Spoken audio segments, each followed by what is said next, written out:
Nézd, van nálam mindenféle adventi dekor, karácsonyi dekor, de nem ez kell a karácsonyi hangulathoz és az advent lényegéhez, hanem tudod mi? Hogy benned legyen, hogy megtaláld azokat a mindennapi kis apró örömöket az adventi időszakban is, hisz én nagyon szeretem.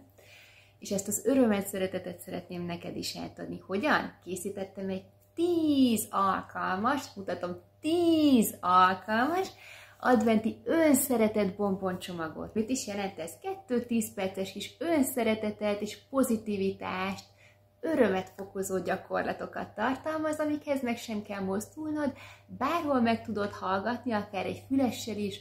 Jó, egy grátis jóga gyakorlás van benne, egy 12 perces, aminek ugyanez a célja. Szeretném, ha ez az advent tényleg más lehetne, és szeretnék neked ebben segíteni. Annyit kell tenned, hogy a lindayoga.hu oldalon regisztrálsz alkalmazásunkba, és karácsonyi ajándékként ingyen a tiéd. Hogyha előfizetsz még egy fél éves előfizetéssel Linda Yoga alkalmazásban, akkor egy okos óra is a tiéd. Okos óra ajándékba. Igazi karriai. Szia!